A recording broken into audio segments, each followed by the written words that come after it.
뉴스 헬리콥터를 타고 뉴스의 현장을 누비고 있습니다. 서울 서초동 서울중앙지검 상공을 날고 있습니다. 경선 후보를 협박해 그 지역 새누리당 후보로 나서지 말라고 전화한 최경환, 윤상현 의원과 현기환 전 청와대 정무수석 모두 검찰에서 무혐의 처분을 받았습니다. 그들의 협박은 협박이 아니라 충고였다는 것입니다. 출마하고자 하는 후보의 비리를 알고 있다. 지역구를 옮기지 않으면 재미없을 것이다. 네, 이런 말도 충고였다는 것이죠.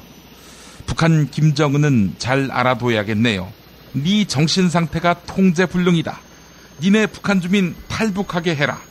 이 말도 다 누나의 충고니까 정은이 너는 도발로 여기지 말아야 한다. 이 점을 말입니다. 서울 여의도 국회 상공을 날고 있습니다. 동교동계였다가 지난 대선 박근혜 캠프로 갈아탄, 그리고 취업을 조건으로 누군가로부터 금품을 받아 챙기고 입시쓴 혐의, 즉 사기 혐의로 고소당한 김경재 자유총연맹 총재가 중국을 방문한 더불어민주당 초선 의원 6명을 병신 육적이라고 원색적으로 비난하는 성명을 냈었지요. 국정감사에서 야당 의원의 추궁이 있었습니다.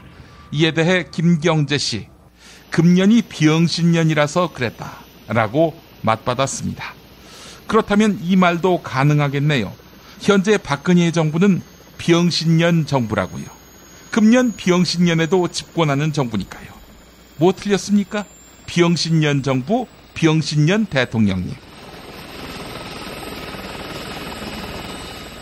서울 종로 서울대병원 상공입니다. 서울대병원이 제출한 2013에서 2016년 현재 경막 하출혈 수술 현황을 보면 최근 4년 동안 경막 하출혈 수술을 14번이나 한 전문의가 백남기 농민이 실려오던 날 당직 중이었음에도 불구하고 백선하 교수가 외부에서 돌아와 수술을 진행한 것으로 나타났습니다. 백선하 교수의 수술 경험은 최근 단 2번, 백남기 농민 수술 전 3년 동안 경막 하출혈 수술을 집도하지 않았습니다. 그렇다면 사망 원인이 병사라는 백남기 농민, 백선하 교수로부터 수술을 받다가 병을 얻었을 수도 있겠네요. 그런데 수술 경험이 부족한 분 때문에 병을 얻어 소생이 불가능해지고 결국 별세에 이른 것이라면 그것도 외인사 아닌가요? 외인사. 서울대 병원장은 대통령 박근혜 씨의 주치의라는 점 잊지 말아야겠습니다. 저는 광고 나가는 사이에 앵커석으로 자리를 옮깁니다.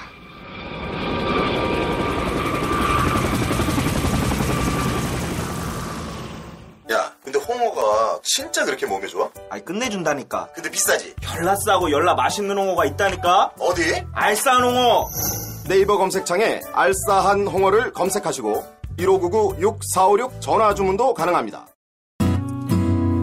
중고차 거래하면 일이 술술 잘 풀리는 조광래 중고차 1800-9538 고맙습니다. 노력한 만큼 내어주는 자연, 그 자연의 마음을 알기에 정성농장 홍삼. 검색창에서 정성농장 홍삼을 검색해주세요. 010-9754-6972 다이어트를 위한 꿀팁. 동결건조 채소와 곡물, 단백질, 그리고 효소와 비타민, 미네랄로 만든 다이어트 전용 그린 스무디로 하루 한두 끼만 바꿔 드세요. 비타샵에서 만나요. 조선의 딸로서 잘하는 죄밖에 없는데. 남북 통일 만세!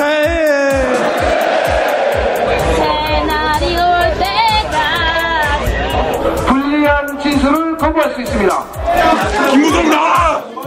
이나 민주주의를 알아, 이 새끼야!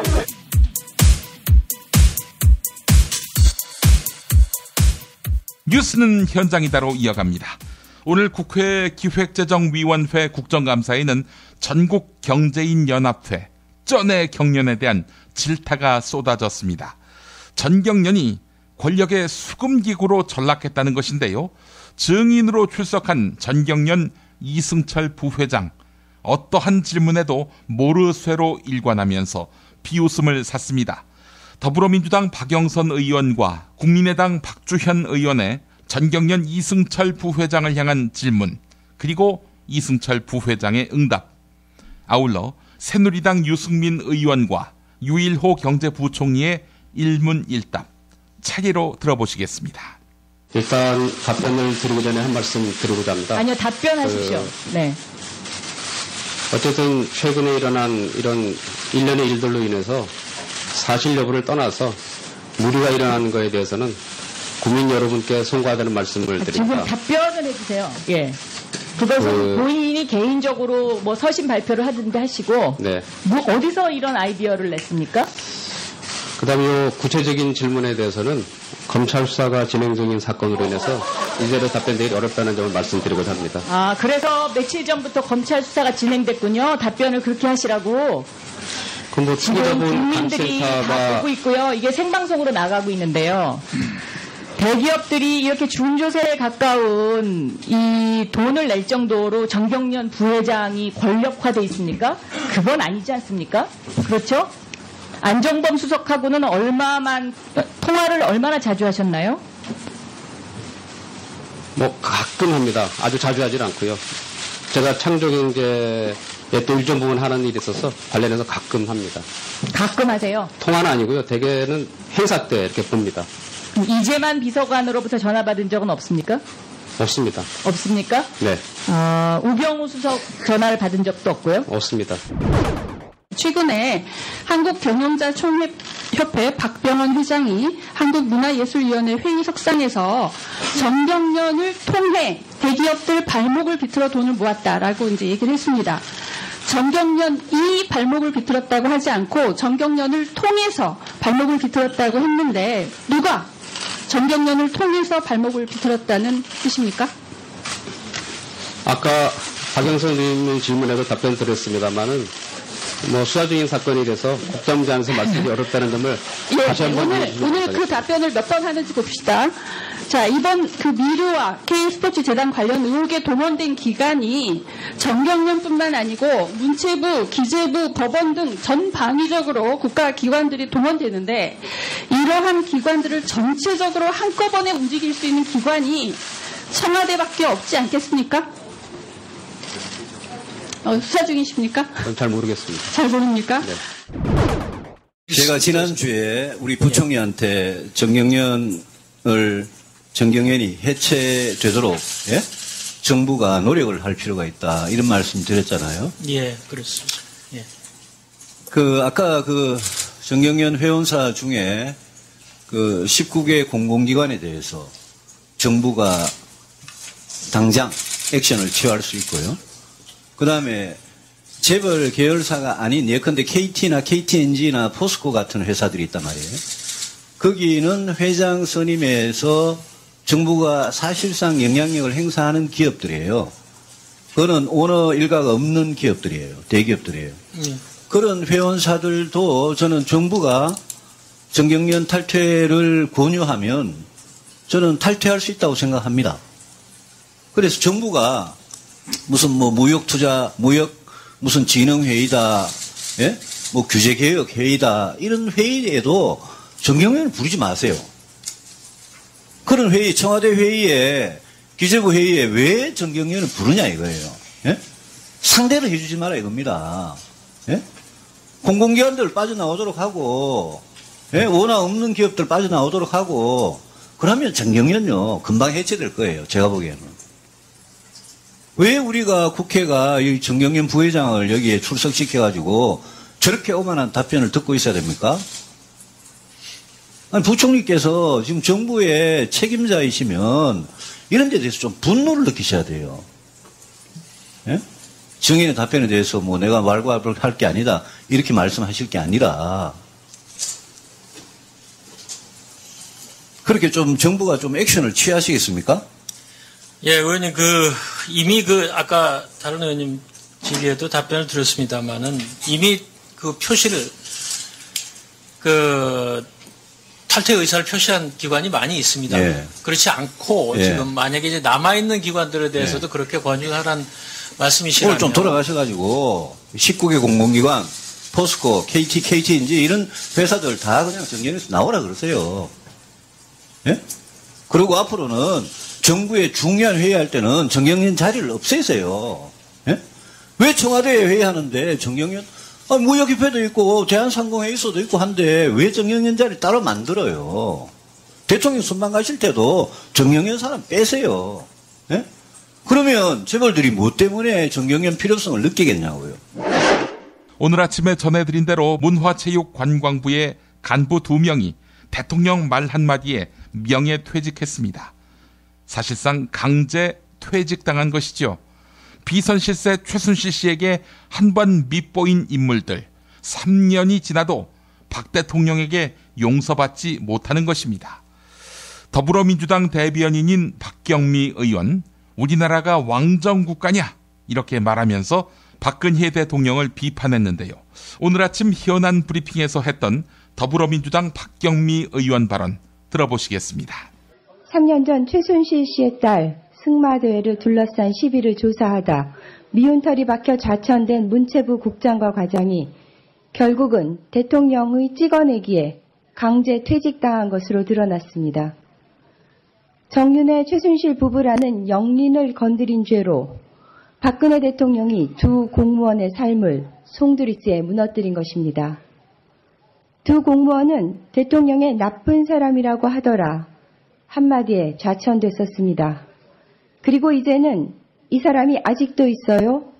한마디에 강제 퇴직까지 당한 것입니다. 박근혜 정부에 있어 법으로 정해진 공무원의 신분은 한낱 파리 목숨에 불과했습니다. 정말 해도 너무합니다. 지금은 왕정시대가 아닙니다. 법 위에 군림하는 대통령이라니. 국민들은 이런 무소불위의 대통령이 아직도 있느냐고 되묻고 있습니다. 권력의 사유화와 최고 권력의 횡포. 이 나라가 정령 21세기 민주주의 국가가 맞습니까? 지난해 전경련 주관으로 신바람 페스티벌이란 행사가 있었습니다. 전경련은 대기업들에게 손을 벌렸습니다. 하지만 대기업들은 준비 기간과 안전 문제를 이유로 난색을 표했는데요. 미르재단과 K스포츠재단의 경우처럼 전경련이 대기업들에게 행사 동원을 압박한 것 아니냐, 이런 의혹이 있습니다. 정부의 창조경제 홍보를 위해서 말이죠. 만약 사실이라면 국풍 80일 시즌2가 되겠네요. 네, 더불어민주당 이재정 의원과 홍윤식 행정자치부 장관의 질의응답 내용 들어보시죠. 신바람 페스티벌, 그 떠들썩했던 신바람 페스티벌은 기본 계획에 들어가 있었습니까? 제가 확인 못한 없는 걸 얘기 들었습니다. 예, 7월 16일까지는 없었습니다. 자, 신바람 페스티벌 정부가 계획한 겁니까? 누가 계획한 겁니까? 제가 알기로는 전경련 쪽에서 전경련에서요. 얘기 들었습니다. 예. 작년 7월 29일 전국 7개 시도에 행자부가 보낸 공문을 보시겠습니다. 지금 PPT에 나와 있는 건데요. 공문을 보면 정부에서는 올해 광복 70주년 국민 이벤트를 계획하고 있다라고 했습니다. 정부에서는 하고 주체를 밝히고 있습니다. 정부 행사입니까? 정경련 행사입니까? 예. 정부란 것은 그 전체였더니까 광복 70주년 기념 사업 전체를 말한 거 봐야 되겠죠. 예.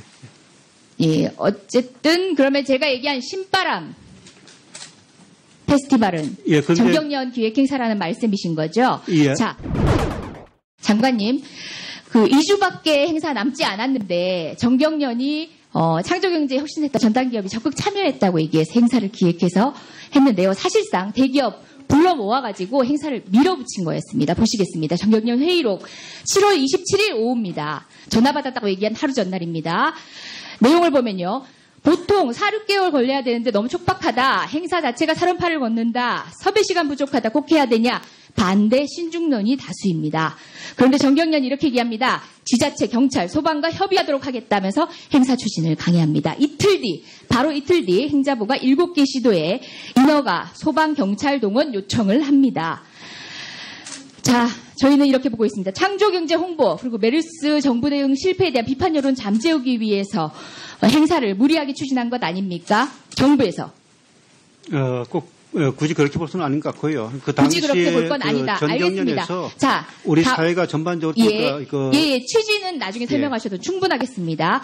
조금 전에 담당 행정팀장이 수정 없이 시도에 보냈다고 하시는 얘기 들었죠. 답변 들었죠. 예. 자, 근데 대구시에 보낸 기획안하고 6개 나머지 시도에 보낸 기획안이 다릅니다. 왼편에 있는 보시는 PPT의 왼편에 있는 대구시가 받은 행사 기획안은요. 정부 문서 같습니다. 창조경제 상징 엠블럼이 들어가 있고요. 광복 70주년 엠블럼도 들어가 있습니다. 그리고 오른쪽은 대구시 외 시도가 받은 행사 기획안 달랑 2쪽짜리입니다. 자, 대구시가 받은 행사 기획안을 보면은 실체가 드러납니다. 페스티벌의 실체가 드러납니다. 내용을 봅니다. 창조경제혁신센터의 존재감과 사업을 알려라는 내용이 안에 들어가 있습니다. 정경련이 알아가지고 정부정책 창조경제 우리 대통령께서 강력하게 밀고 계신 거 홍보하고 100억 원 넘는 비용을 기업에게 이렇게 전담시키고 짧은 시간 안에 행사를 진행할 수 있습니까? 대구시가 받은 기획안 표지 보십시오. 누가 작성했습니까? 이거 정경련이 정부 형식에 맞춰서 작성해서 보내줬습니까? 청와대가 작성한 거 아닌가요? 장관님 어떠십니까? 청와대까지는 전혀 아닌 것 같고요. 저거 통상 그 당시에 그 70... 수정도 안 하고 그대로 보냈다면서요. 정경련 문서. 예, 저거는 그러니까 그 정경련 많은 기관에서 썼거든 저걸요. 그러니까 저 마크를요. 예. 근데 제가 저 자체가 정경련 문서인지 아닌지 제가 구체적으로 알 수가 없는 상태이기 때문에 확인해 봐야 되겠습니다. 어제 국회 국토교통위원회 국정감사에서는 박원순 서울시장이 증인으로 출석했습니다. 박원순 시장은 이 자리에서 정부의 일방적인 행정에 불만을 표시했는데요. 청년 수당 문제, 용산공원 조성 문제에 있어서 중앙정부가 대화를 거부한다는 것입니다. 이에 새누리당 이우현 의원은 박원순 시장에게 정부 탓하지 말라 이렇게 윽박질렀는데요.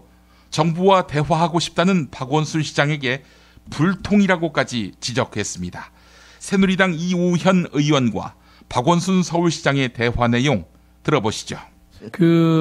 이런 말씀 드리고 싶습니다. 사실 저희들이 정부와 협력을 할 수밖에 없죠. 왜냐하면 저희들이 약자잖아요. 예를 들어서 방금 내진 설계의 비용이 국고에서 이게 국토부에서는 사실 협조해 주세요.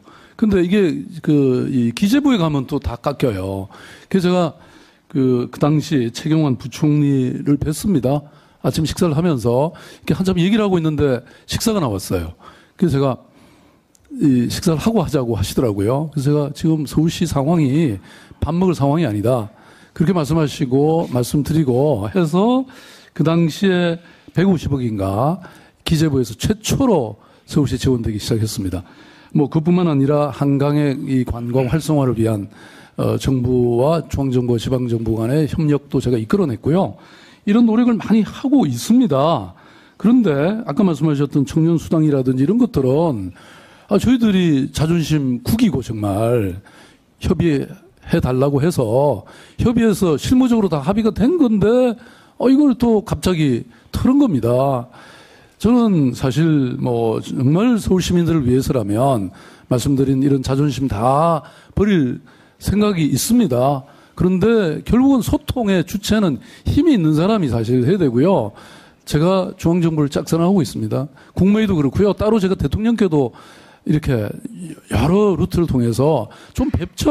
여기 얼마나 가깝습니까? 제가 말씀하시면 언제든지 달려가서 함께 할 수 있는 이 대한민국 이 수도잖아요, 서울이. 그러니까 협력할 것들이 굉장히 많고요. 그래서 이런 것들에 대해서는 진짜 허심탄회하게 이 말씀도 드리고 토론도 하고 싶은데 저는 정말 답답하고 지난 세월들이 힘들었습니다. 나름 최선을 다했습니다. 이건 제가 밤새워서 말씀을 드려도 될 만큼의 많은 소통의 노력을 저희들은 하고 있는데 중앙정부가 안 되는 게 정말 많았습니다. 우리 김성태 의원님 수고하셨습니다. 시장님, 정부 탓만 하지 말고요. 시장님도 시장님으로서의 자기 주장만 내세우지 말고 서울 시민과 대한민국 발전을 위해서는 정부와 협조가 잘 돼야 된다고 봐요. 그러니까 뭐 구체적으로 지적을 해주시면 저희들이 얼마든지 용산 기지 문제도 이미 노무현 정부 때 다 해놓은 걸 시장님이 자꾸 다른 방향으로 얘기를 하니까 그런 문제가 정부와 갈등이 있는 거잖아요. 아니 위원장님 전혀 그렇지 않습니다. 그래서 그런 부분에 정부와 협의를 잘 하시기 바라고요. 다음은 우리 강원식 의원님. 지금 저희들은 질의해 주시고, 제가 묻는 말씀에 저 이따가 답변해 주시고요. 그냥 강원식 의원님 질의해 주시기 바랍니다. 그 말씀을 하시니까 저희들이 용산 공원 문제는 정말 저희들이 말씀을 드렸지 않습니까? 여러 가지 대안도 만들고. 지금 제가 말씀드린 부분은 증인께서 너무 정부에다가 탓하니까 제가 말씀드리는 거예요. 그러니까 진실이 일단 그런 걸 제가. 그렇죠. 정부 입장에서 볼 때는 우리 시장께서도 자기 주장이 너무 강하니까 그런 거 아니겠습니까? 그러니까 그런 협치를 잘해서 서울시와 대한민국 발전을 하시라고 말씀드리는 거예요. 지금 위원장. 저는 대한민국이 완전히 불통의 공화국이다 이렇게 생각하고 있습니다. 왜 그런 말씀을 하세요? 그건 뭐 시장도 불통 아닙니까? 똑같은 거죠. 미궁 장사랑 요건 내가 할 말이 있어요. 똥은 싸고 다니냐? 미치도록 싸고 싶다. 빅동의 추억. 미궁 장사랑! 구렁이 똥 이뻤다. 장이 살아야 내 몸이 산다. 혈중 콜레스테롤 개선과 배변 활동에 도움을 주는 건강기능식품입니다. 빅동의 추억 미궁 장사랑. 지금 검색창에 미궁 장사랑을 검색하세요. 이건 제가 써보니까 효과가 있는 것 같아요. 남녀노소 좌파 우파 모두에게 미궁 장사랑이 빅동의 추억을 찾아드립니다. 지금 검색창에 미궁 장사랑을 검색하세요. 엄마, 나 가게 안 하고 싶은데. 너 가게 해봤니? 너 음식 만들어봤니? 인테리어는? 집기는? 일할 사람은? 운영은? 가게 자리는? 세금은? 너 돈이 있니? 나는 요술램프 몬스터 셰프다. 네가 원하는 모든 것을 들어주마. 맛집의 맛을 똑같이 만들어줄 수 있어요? 맛뿐만 아니라 돈과 청음의 모든 비법을 알려주겠노라. 야하! 이젠 걱정 고민 끝! 네이버 검색창에 몬스터 셰프라고 쳐주세요. 상담 문의 02-458-8838 몬스터 셰프. 정권 교체를 함께 염원하는 직원들로 똘똘 뭉친 판촉물회사 네피알로 삼행시 갑니다. 내가 아는 사업이나 행사를 PR하기 위한 알짜배기 판촉물 회사. 선물, 기념품, 답례품을 구하신다면 우리 편 회사 네피알을 찾아주세요. 3만 가지가 넘는 물품을 대기해 놓고 있습니다. 네피알로 인터넷 검색창에 입력하시거나 032-519-4800으로 연락주세요. 카카오톡 아이디는 네피알입니다. 팟캐스트 듣고 연락주시면 더 깎아드립니다. 존경하고 사랑하는 국민 여러분, 일산 라페스타에 있는 풍무 양고기, 즉석에서 숯불에 구워먹는 양갈비하고 양꼬치, 이거 맛보시면 다른 걸 찾지 않아요. 게다가 고기 연기를 몽땅 밑으로 뽑아먹기에 옷에 냄새도 안 배고 환경이 겁나게 좋아 보여요. 이렇게 맛있고 시설 좋은 양고기집, 구경 못 해봤을걸. 장 어찌 생각하는가? 무능하고 부패한 양고기집은 아니지요. 씨발 뭔 소리여 그것이? 나가 만날 가는디 못하냐 씨방. 빨리 예약들 안 하고 말하자면 031-902-9292.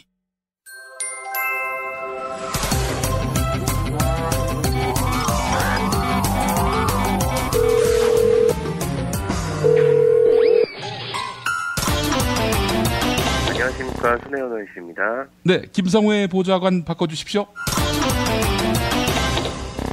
자, 여의도 특파원 만나보겠습니다. 김성회 보좌관님. 네, 안녕하세요. 예, 우리 김성회 보좌관님과 함께 하시는 분이 이제 손혜원 더불어민주당 의원이신데 국회 교육문화체육관광위원회 소속이죠? 네, 그렇습니다. 예, 교육문화체육관광위원회.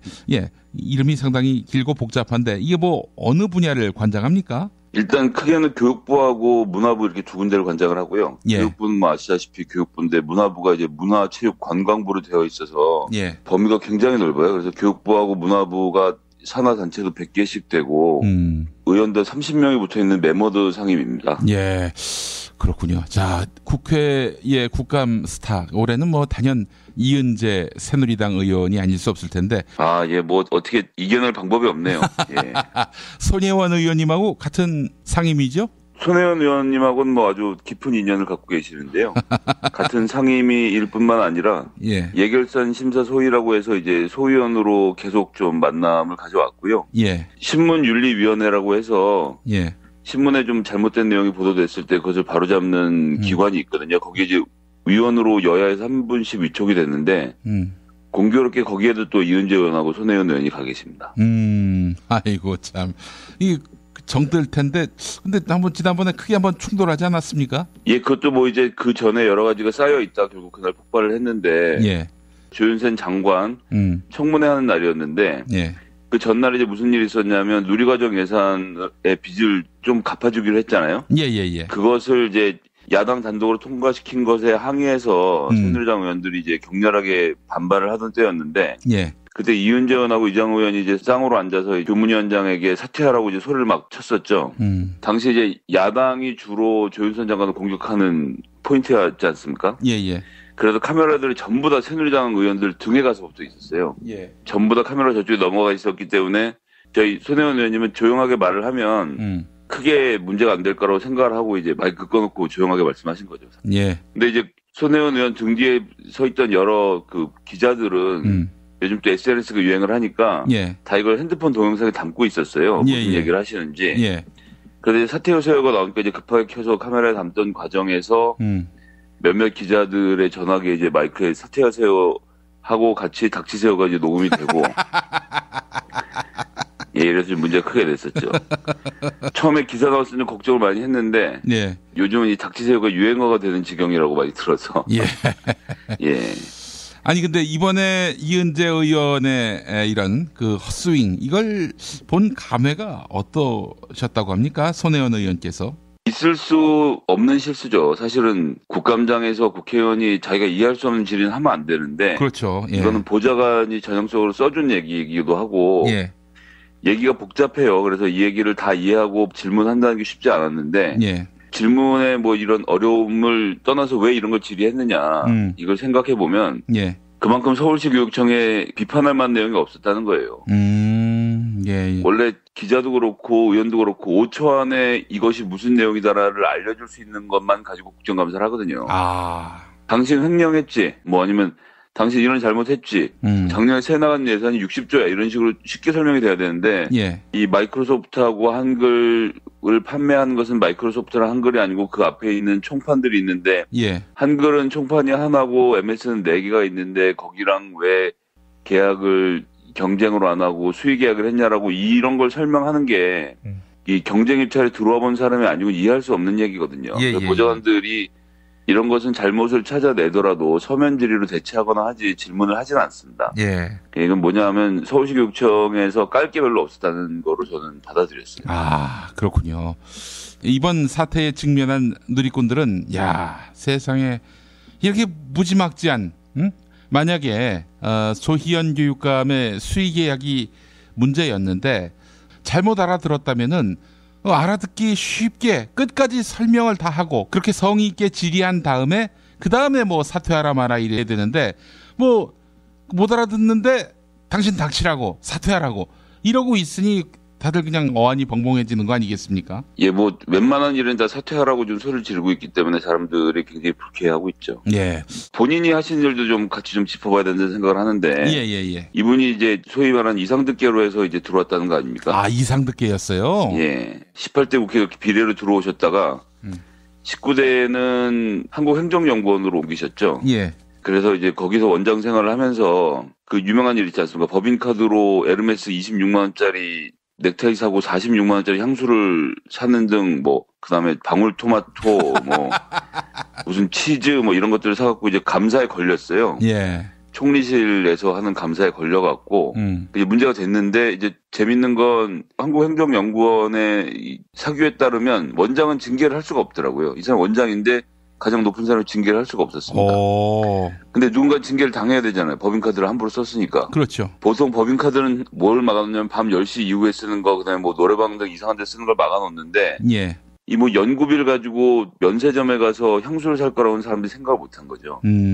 그래서 어떻게 됐냐면 쓴 본인은 넘어갔고 법인카드 관리 책임을 지고 행정실장이 견책 처분을 받았습니다. 쓰기는 본인이 써놓고 견책은 밑에 사람이 받았다. 예, 행정실장이 받았는데 그 이은재 원장께서 얼마나 마음이 아프셨겠어요. 자기 때문에 누군가 이렇게 처벌을 받은 것에 대해서. 그렇지. 그래서 견책 처분을 받아서 총리실에 보고한 그 회의록을 고치십니다. 직접 고치지 않고 이제 인사위원장을 시켜서 인사위원장이 직원에게 시켜서 견책 처분을 한다는 내용 밑에다가 새로 내용을 첨부를 해요. 그러나 행정실장이 지난 22년간 뭐 이렇게 잘해오셨고 어쩌고 하기 때문에 경고로 바꾼다고 본인이 직접 사인도 하세요. 이게 뭐냐면 이게 문서 위조거든요. 나 있는 회의록을 위조해서 행정실장 결국 경고 처분으로 그치게 되는 거죠. 그렇잖아요. 행정실장 자기가 쓴 카드도 아닌데 원장이 쓴 카드에 이런 처분을 받는 것을 우리 이은재 원장님께서 얼마나 마음 아프셨겠습니까?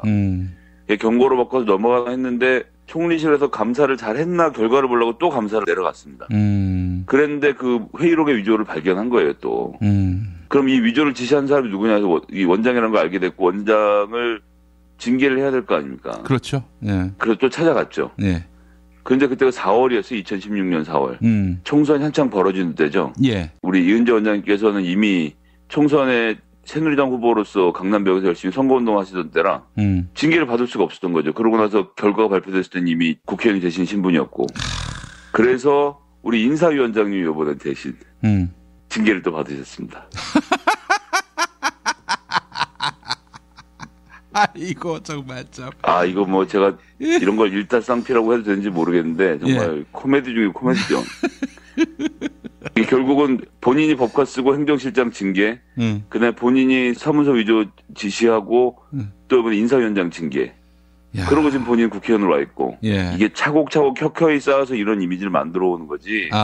한번 사퇴하세요 소리쳤다고 이런 사람 되는 거 아니라고 좀 보셔야 되지 않나 싶습니다. 그렇죠. 정확하게 짚으셨습니다. 예. 그동안의 그 행각의 어떤 누적치 아니겠어요? 그 뭐 전에 야당 의원들을 상대로 해가지고 막 삿대질하면서 뭐 주먹을 불끈 쥐는 그 사진도 있었잖아요. 그 모습이 홍준표 경남도지사와 닮았다 이런 의견도 SNS에서 돌았고 심지어 저하고 닮았다 이런 얘기도 나와요. 예, 절대 그렇지 않습니다. 김영민 PD가 그 선한 얼굴이 어떻게 저런 얼굴하고 닮았다고 할 수 있겠습니까? 저희가 18대 때도 이분 어마어마했어요. 그 국정감사 때 노무현 전 대통령 사저에 경호실에 그 지하에 슈퍼컴퓨터가 있는데 무슨 뭐 대형 팬이 있고 뭐 가서 조사를 해봐야 된다고 하신 적도 있고 2009년에는 용산 참사 당시에 시위대를 향해서 용산 도시 테러니 무슨 폭력시 참가자들을 반성해야 된다라고 막말을 퍼부은 전례도 있고 쭉 시종일관 이렇게 해오셨고 최근에는 평창올림픽 그 감사를 나갔는데요. 한국일보에 기사가 났던 내용인데 이제 평창올림픽에 슬라이딩 센터가 여러 가지 안전상의 문제가 있다는 것이 폭로가 돼갖고 현장 국감에서 질의하는데 이제 질의가 좀 길어졌어요. 얘기를 하다 보니까 이게 좀 중요한 문제니까. 근데 이제 막 반대쪽에서 이은재 의원이 또 무슨 질의를 저렇게 길게 해요. 위원장이 제재를 해야지. 뭘 하고 있는 거야. 왜 이렇게 혼자 얘기를 길게 하게 둬. 막 이렇게 또 하셨거든요. 예. 그래서 손혜원 의원이 버스 타는 길에 뒤에 서서 다시 한 번만 그런 식으로 말씀하시면 가만두지 않겠다고 또 경고를 한번 하고. 카메라 꺼진 상황에서. 그렇죠. 예. 아니 근데 어떻게 손혜원 의원한테는 뭐 이렇게 드세게 나오진 못하는 모양인가 봐요. 그렇게 한 다음엔 뭐 아무 말 못했죠. 예. 근데 이번에 MS 오피스를 끝으로 당분간 좀 잦아들지 않을까 싶은데요. 예. 예, 지켜봐야겠죠. 예. 근데 뭐가 뭐를 끊겠습니까? 제가 봤을 때는 조만간 또 다시 이 본성을 드러내지 않겠는가 하는 생각이 드는데요. 저는 2달 정도는 뭐 계시지 않을까 싶습니다. 예. 이번에 그 SNS에서 이렇게 화제가 된 것에 대해서 이은재 의원이 움찔하기는 합니까? 그러니까 저 해명 기자회견을 했겠죠. 그리고 그 다음번에 저 교문위 국감 들어가 보니까 그 전까지 대본을 보면서 애드립을 하시더니 아예 대본을 처음부터 끝까지 읽으시더라고요. 실수가 없게 하려고 굉장히 조심하시는 모습 제가 봤습니다. 예. 그리고 이제 여당은 이 국감 때 정보 공격 심하게 안 하는데 미르재단의 김영수 이사장에 대한 이 횡령 혐의에 대해서 아주 신랄하게 비판을 하시더라고요. 횡령 혐의에 대해서. 예. 상당히 신경을 쓰고 계신 거 아닌가 싶고요. 예. 가서 보니까 그 댓글도 지금 뭐 몇천 개씩 달리던데요. 예. 본인 페이스북에는. 예. 본인이 과거에 이런 잘못이 있었다 이런 것들을 시인한 적은 단 한 번도 없었고. 제가 알기로는 그렇습니다. 예. 알겠습니다. 오늘 이은재 의원 비사 너무 재미있게 잘 들었습니다. 예. 자, 김성애 보좌관님 말씀 감사합니다. 네, 감사합니다. 박근혜 왜 저러지? 문재인, 김무성, 안철수는 또 왜 저러지?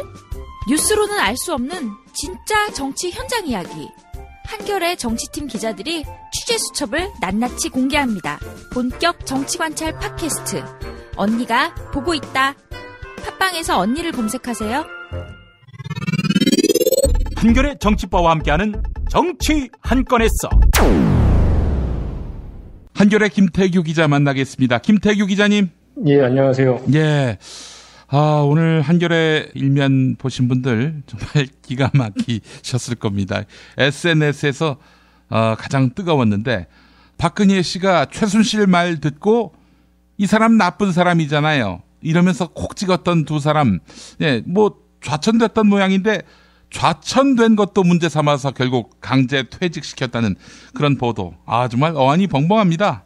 진짜 어이가 없는 내용이. 저는 아침에 저희 신문 받아보고 이거 왜 옛날 얘기가 지금 일면 톱으로 가 있지? 제가 의아했거든요. 예. 다시 읽어보니까 이게 퇴직까지 당했다 이런 내용이더라고요. 뭐 간략하게 정리를 하면 예전에 그 최순실 딸 승마 경기에서 2등을 하고 그 문제에 대해서 뭐 경찰이 수사도 하고 그러다가 안 되니까 문화체육관광부에서 이제 조사에 들어간 거죠. 승마협회를.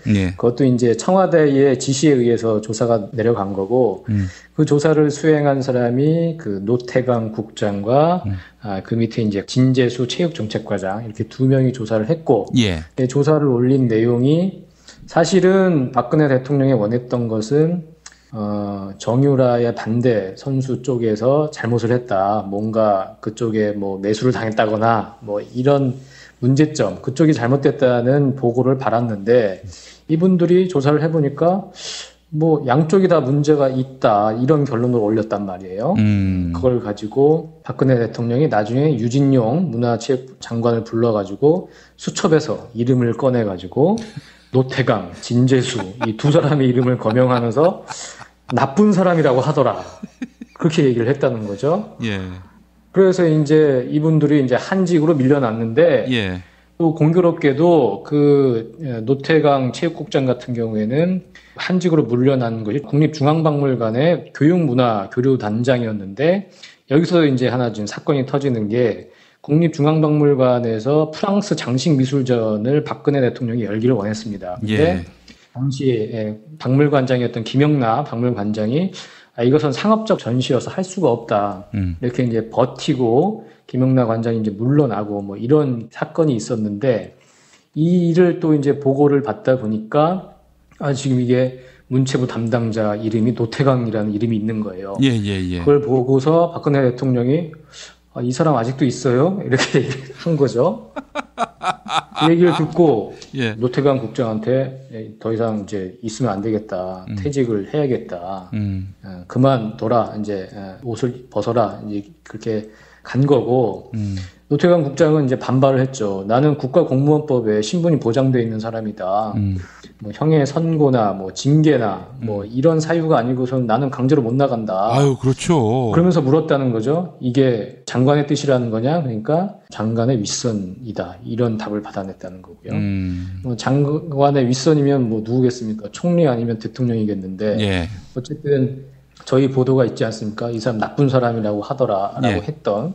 그러면 결국은 이게 대통령의 뜻이고 대통령의 뜻에 따라서 노태강 국장이 거의 30년 가까이 공직에 봉직했던 분인데 갑자기 7월에 사실상 퇴직을 당한 거고요. 명예퇴직이라는 형식을 빌리긴 했지만 상황이 이렇게 돌아가니까 그때 그 진상조사를 함께 했던 진재수 과장도 같이 이제 공무원 조직을 이제 떠난 이런 사실이 저희 이제 보도로 이제 확인이 된 거고요.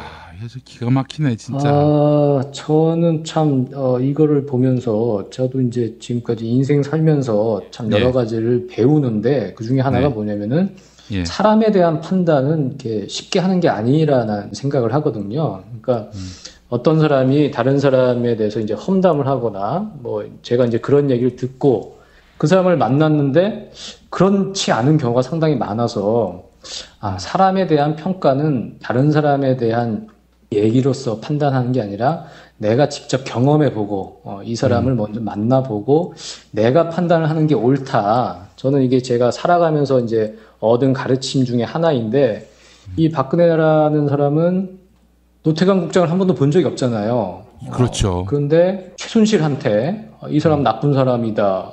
워딩이 그거잖아요. 이 사람 나쁜 사람이라고 하더라. 그렇게 해서 좌천을 시킨 것도 모자라서 그 이름은 또 기억을 하고 있고 나중에 또 하나 눈에 거슬리는 사건의 이름이 언급이 되니까 이 사람 아직도 있어요. 이러면서 아예 퇴직까지 시켜버리는.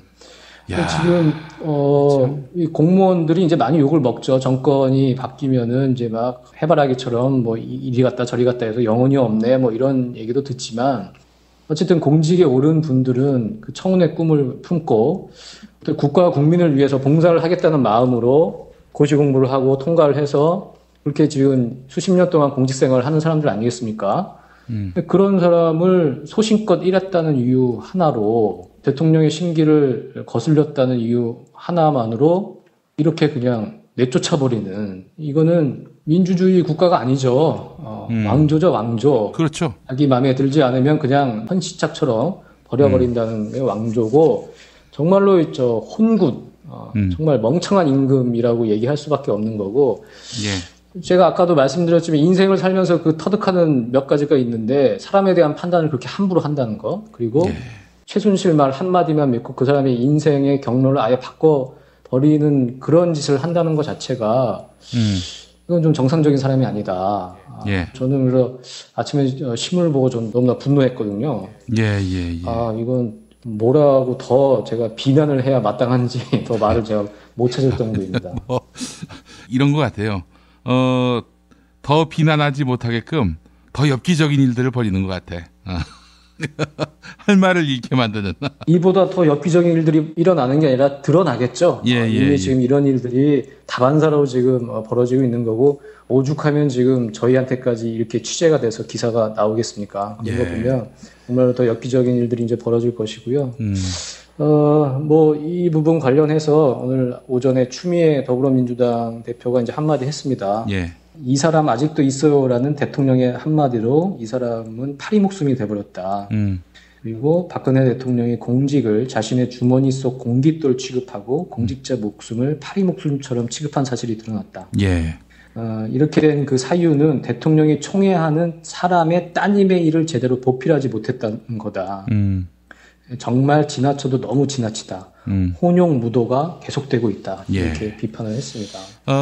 김대중 전 대통령 같은 경우에는 이런 경우에는 그렇게 해서 쫓겨난 내몰린 이런 분을 뭐 당직자로라도 채용합니다. 그렇게 해서 불이익을 당한 사람에게 패자 부활의 기회가 있다. 이런 것들을 사회정의 차원에서라도 보여주는데 뭐 민주당은 이렇게 코멘트하고 그냥 넘어갈 모양인데 그러면 안 되죠. 노태강, 진재수 이 두 분에 대한 문제를 대대적으로 쟁점화할 수 있는 가장 좋은 방법은 이분들이 말씀하신 대로 가장 아니겠어요? 생활인이고 이분들의 생계를 야당이 책임져주는 이런 의리를 좀 보여줄 필요가 있지 않겠는가 하는 생각을 해봅니다. 노태강 국장은 대구고와 이제 경북대 출신으로 성골로 분류되는 인물이라고 하고요. 그리고 이제 문화부에서는 그렇게 얘기를 하죠. 이분이 이제 민간 그 단체에 갔는데 퇴직을 하고 바로 그 다음 날부터 일하게 됐다. 그러니까 이제 거기까지는 이제 편의를 봐줬다는 거죠. 저는 그 풍경에서도 좀 느낀 게 정말로 문화부에서 의리 있는 공무원이 있었다면 다시 뭐 또 다른 한직으로 보내든지 그렇게 해서라도 이분의 퇴직을 막았어야 되는 게 아닌가 저는 그런 생각이 들고 대통령이 이렇게 막무가내로 나오니까 이제 남아있는 공직자들이라는 사람들도 그냥 대통령 눈치만 보고 코드 맞추고 바른 말 못하는 사람밖에 남아 있을 수밖에 없는 거죠. 그러니까 제대로 능력 있는 사람들, 소신 있는 사람들은 다 나가게 되는 것이고 그렇게 되면 결과적으로 국정이 제대로 굴러가지 않고 국민들이 불행해지는 거 아니겠습니까? 그래서 여러모로 참 나라를 망치고 있구나 그런 생각이 들었습니다. 제가 거기까지는 팔로우가 안 됐었는데 취업을 했군요, 이분이. 예, 바로 이제 다음 날 일을 하게 됐다. 이제 문화부에서는 그렇게 얘기를 했고 나름대로 이제 그렇게 챙겨줬다고 이제 그런 식으로 얘기를 하더라고요. 그게 챙겨준 게 아니지. 아이고 참. 자, 청와대는 이에 대해서 뭐라고 반응이 나왔습니까? 예, 청와대 아주 뭐 짤막합니다. 청와대 이제 정연국 대변인 기자들과 오전에 만나서 혹시 답변할 가치가 없다 이러진 않았습니까? 그렇게는 안 하고요. 뭐라고 얘기했냐면 관련 내용은 모두 사실이 아니다. 이렇게 얘기했습니다. 아유, 그러면 한겨레를 상대로 소송 걸어야지. 그렇죠. 저희가 정말 허위 보도를 했다면 박근혜 대통령에 대한 엄청난 명예훼손이거든요. 소송을 하든지 아니면 뭐 요 부분은 맞는데 요 부분은 틀린다든지 이게 설명이 돼야 되는데 그냥 다 뭉뚱그려서 관련 내용은 모두 사실이 아니다. 뭐 이렇게 뭉개버렸습니다. 참 이렇게 하면 되는 거군요. 이렇게 하면 뭐 그냥 대충 뭉갤 수 있다 이렇게 판단하고 있는 것 같은데 아이고 충격적인 보도였습니다. 한겨레 보도가요. 정진석 새누리당 원내대표 뭐 갈수록 발언의 수위가 걷잡을 수가 없습니다. 예, 이분도 그날 그 필립 밥스터부터 조금 혼이 비정상이 됐어요. 약간 뭐 벼락을 맞으신 느낌처럼 지금 이렇게 거의 지금 제가 매일 오전마다 이분 기사를 쓰고 있거든요. 기사가 되는 말을 막 이제 내뿜고 있어가지고 오늘은 그 국민의당을 더불어민주당 이중대라고 맹비난을 했습니다. 그렇게 주장하는 근거는 이겁니다. 지난 총선에서 3당 체제를 만든 것은 협치의 명령이었다. 양당 대립 시 시시비비를 가리고 국정의 균형자, 캐스팅 보트의 역할을 국민의당에 기대했다. 그러나 6개월 동안 국민의당은 조정자가 아니라 더민주의 이중대였다. 더민주보다 과격한 좌파적 선봉대 역할도 충실했다. 이렇게 얘기를 했죠. 그러면서 이제 구체적인 사례로 김계수 장관 해임 건의안 처리 과정에서 무리하게 더민주 편들기를 했다. 뭐 이렇게 얘기를 했는데 상당히 좀 상징적인 뭐 발언인 게 사실은 국민의당이 제3당으로 올라서고 그때부터 초기에 뭐 새누리당과의 이제 연정 얘기도 나오고 캐스팅 보트 얘기를 하면서요. 그리고 어떤 그 갈등 국면이 있을 때마다 박지원 원내대표나 이런 분들이 정말 조정자 역할을 하고 어떤 중도적인 관점에서 뭐 양극단 세력을 우리가 포용하고 조정하려고 한다는 모습을 많이 보이려고 하지 않았습니까? 김재수 장관 해임 건의안 때도 뭐 그런 것 때문에 정진석 원내대표나 이런 분들이 이제 국민의당에 많이 이제 기대를 걸고 허리도 숙이고 이제 협조를 해달라고 뭐 이렇게 하다가 이 김재수 해임 건의안 때 이제 사실상 다 찬성을 해서 가결이 되고 나니까 지금까지 국민의당을 어떻게 잘 구슬려가지고 잘 끌고 가면 될 거라는 그 전략적 판단을 이제 다 파기를 해버린 거죠. 그리고 어찌 보면 양당 간에 느슨했던 밀월이 이제 끝나버린 계기라고 볼 수 있고 그렇게 되니까 정진석 원내대표는 완전 이제 적으로 돌려세우고 이런 이제 독설, 막말을 이제 막 퍼붓고 있는 건데요. 뭐라고 얘기했냐면 사드 배치에 반대하고 김정은 정권 위에서 쌀 지원 계속하는 게 국민의당이 주장하는 안보 보수인가? 새누리당 지지층이 총선에서 국민의당을 대거 찍었지만 후회한다. 이렇게 얘기를 했습니다. 정말로 그런 조사 결과가 있으면 저도 정말 궁금하거든요. 좀 제시를 해줬으면 좋겠는데 어쨌든 막무가내로 이렇게 주장을 했고 마지막으로 이렇게 얘기를 했어요. 그 국민의당이 더민주 이중대를 자임하면 소멸의 길을 걷고 친노에 흡수통합당하는 운명을 피할 수 없다. 4.13 총선의 민의인 협치를 할 것을 국민의당에 당부한다. 이렇게 덧붙였습니다. 그 정진석 원내대표는 자민련에서 정치를 시작한 사람입니다. 2000년 4월 16대 총선에 자민련에서 충남 후보로 나와서 당선이 됐고 그때 이제 공동 여당이었죠. 뭐 엄밀히 얘기하면 새정치국민회의의 이중대였죠. 자민련도.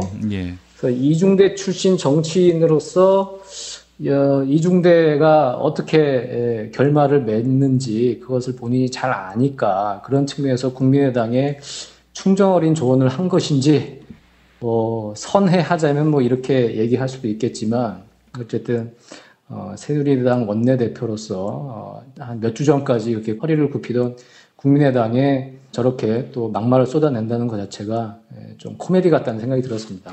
이건 뭐 진짜 코미디가 한두 군데가 아니라서요. 수습할 길이 없습니다. 내일은 또 어떤 발언으로 또 기사를 만들지 또 기대가 되고 있습니다. 아이고 참 연일 참 큰 웃음을 자아내게 하는 정치권 소식, 특히 여권 청와대 소식. 이러다가 우리 기자들 뭐랄까요, 정신건강 파괴당하는 거 아닙니까? 근데 이게 지금 8년째 지속되고 있기 때문에요. 아직 버틸 수 있습니다. 내성이 높아져서. 그렇군요. 면역이 됐군요. 알겠습니다. 자, 김태규 기자님 말씀 잘 들었습니다. 예, 감사합니다. 정말 맛있다. 이 말 한마디면 모든 게 설명됩니다. 30년 전통, 자연의 이로움을 담은 김치, 이담채 김치. 1544-4586 1544-4586.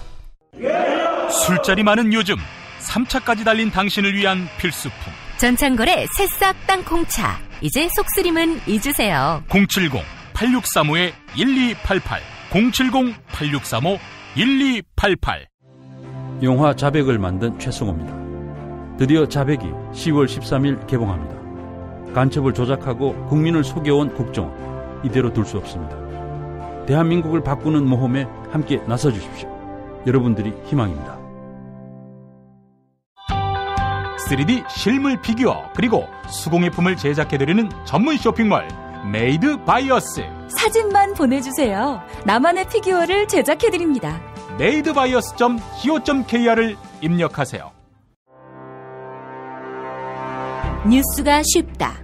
뉴스가 즐겁다. 뉴스가 알차다. 왜냐고요? 김용민 브리핑이니까요. 일부에서 주장하는 방송 장악은 그것을 할 의도도 전혀 없고 법적으로도 불가능합니다. 우리 공동체가 꼭 알아야 할 뉴스, 여러분의 뉴스 보좌관 김용민이 챙겨드립니다.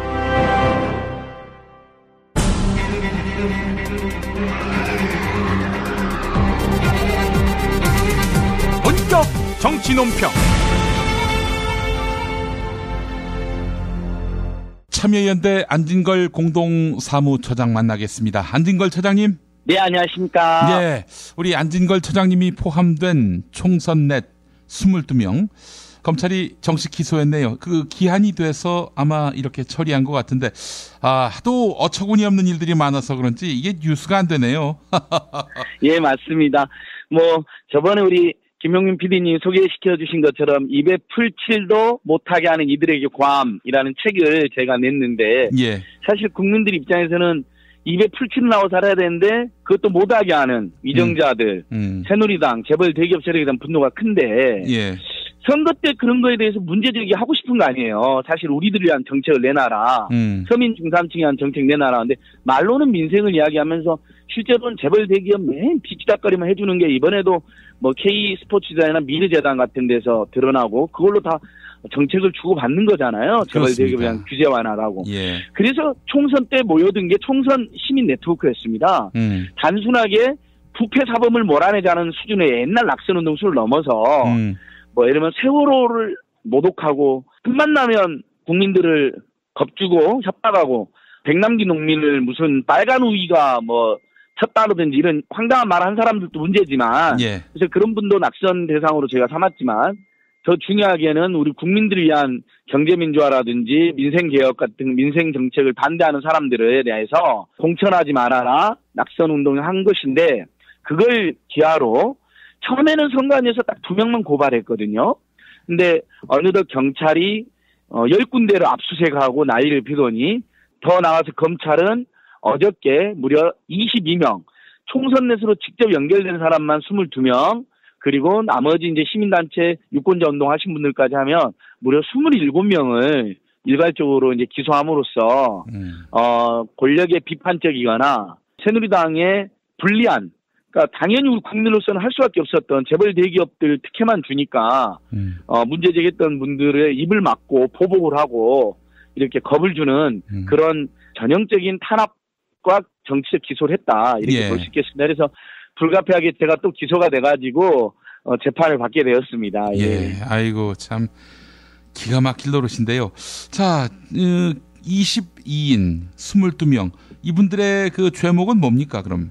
그러니까 뭐 선거법 위반인데 아마 이제 우리 청취자들께서 아는 분들도 있는데 어떤 분들은 들으시면 웃으시기도 하세요. 그러니까 예를 들면 오세훈 후보나 이노근 후보나 김을등 후보나 딱 듣기에도 문제가 굉장히 많았잖아요. 그렇죠. 뭐 환경 파괴에도 앞장서고 성소수자 차별에도 앞장서고 청년들에게 절망을 주는 발언, 전월세 상한제, 국민의 주거권 실현 반대하는 활동 뭐 이런 진짜 나쁜 짓만 골라한 분들이거든요. 예. 그래서 제가 그 지역구 앞에 가서 이분은 낙선 대상 후보자임을 알리고 그리고 우리가 이 사람들을 낙선을 위해서 애쓰겠다라는 걸 기자님들하고 기자회견을 통해서 발표를 했습니다. 예, 근데, 예. 현행선거법이라든지 선거관리위원회에서도 그 지역구 앞에서 낙선 대상자임을 알리는 기자회견은 허용이 되어 있거든요. 네. 다만 집회나 유인물 배포나 거리 행진 뭐 이런 건 못하게 돼 있어서 정말 어떻게 보면 한 20분에서 30분 정도의 소박한 기자회견 방식을 통해서 그걸 알렸는데 그것을 기자회견이 아니라 제가 집회를 하고 마치 행진을 한 것처럼 이렇게 선관위나 검경이 몰아가면서 기소를 했고 또 황당한 게 그 이른바 구멍 뚫린 피켓이라고 있잖아요. 예. 나는 오세훈을 안 찍어 해가지고 나는 오세훈을 반대해서 오세훈을 아무튼간 피켓을 쓰면 지금 현행 선거법은 불법이 되어 있거든요. 예. 그 조항도 문제가 있습니다만 그래서 현수막이라든지 피켓에 새누리당이라든지 오세훈 후보라든지 또는 문제가 되는 일부 야당 후보라든지 이런 사람들에 대해서 일체 쓰지를 않고 나는 이 사람을 반대합니다라는 이 사람은 낙선 후보입니다라는 식으로 피켓을 만들고 이름이 들어갈 자리를 구멍을 뚫은 겁니다. 창틀형 피켓으로요. 예. 그것이 교묘하게 결국 기자들을 통해서 나는 오세훈을 반대합니다라는 게 언론에 이제 실렸잖아요. 사진 기사로. 예, 예. 그것이 불법이라는 식으로 지금 몰아가고 있는 겁니다. 그리고 이제 저희가 오스트 10이라고 저번에 우리 김용민 브리핑에서도 설명 한번 했었는데 뭐 그런 정말 문제가 됐던 낙선 후보들 중에서 그중에서도 국민들이 제일 문제라고 생각하는 분들에 대한 일종의 온라인 낙선 이벤트를 했는데 그게 또 불법 여론조사라는 겁니다. 예. 그래서 크게 이렇게 세 가지로 전국의 22명의 시민단체 회원들을 무리하게 기소한 것입니다. 그 안진걸 차장님은 지금 이것만 재판 받게 되는 건 아니잖아요. 예. 제가 우리 애청자들 걱정을 시켜드려서 죄송한데 아무튼 구멍 뚫린 피켓 하나 만들었다가 이렇게 고초를 겪을지는 몰랐고요. 경찰 조사받았죠. 검찰 조사받았죠. 그리고 이렇게 기소돼서 이제 재판도 시작되는데 제가 2008년 촛불 집회에 참여한 것 때문에 그때 실무를 한 것 때문에 그거 항소심이 지금 진행 중에 있거든요. 그거 하나. 그다음에 2008년 촛불 집회 때 우리 국민들이 그 경찰한테 항의하는 과정에서 일부 뭐 경찰 장비 훼손이 있었다고 그걸 저희들이 한 것도 아니고 저희들이 시킨 것도 아닌데 뭐 수십만 명의 시민들이 모여들다 보니까 일부 파손이 있었던 건데 그걸 책임을 물어서 무슨 5억을 물어내라고 국가가 저희들한테 또 낸 민사소송이 또 진행되어 있습니다. 그거 둘. 그다음에 이제 박근혜 정권 들어서서 작년 민중대회에 참여했다고 단순 참가자에 불과한데 마치 한상균 민주노총 위원장과 공범인 것처럼 일반 교통 방해로 또 기소가 돼가지고 그것도 재판을 지금 받기 시작했고요. 그 다음에 이 총선 내 재판, 그 다음에 또 작년 세월호 참사 1주기 추모식 전후에서 저희들이 시민단체 회원들이 이제 가족들 돕는다고 현장에 많이 나갔잖아요. 그걸 또 불법으로 다 채정해서 그것도 곧 있으면 이제 재판이 시작됩니다. 그래서 지금 현재 이미 끝난 재판 빼놓고만 국가가 저를 상대로 형사재판만 4개, 민사재판을 하나, 뭐 이렇게 걸어서 사람을 아주 살 수 없게 정말 우리 애청자 여러분한테 하소연 한번 하고 싶습니다. 끊임없이 경찰한테, 검찰한테, 법원한테 불려다니고 정말 이 일에 집중할 수가 없게 그러니까 마치 박근혜 정권의 문제제기나 비판하면 살 수 없게 만들겠다. 괴롭게 만들어주겠다. 아주 귀찮게 만들어주겠다라는 걸 보여주듯이 거의 표적으로 저희들 괴롭히는 게 아닌가 싶습니다.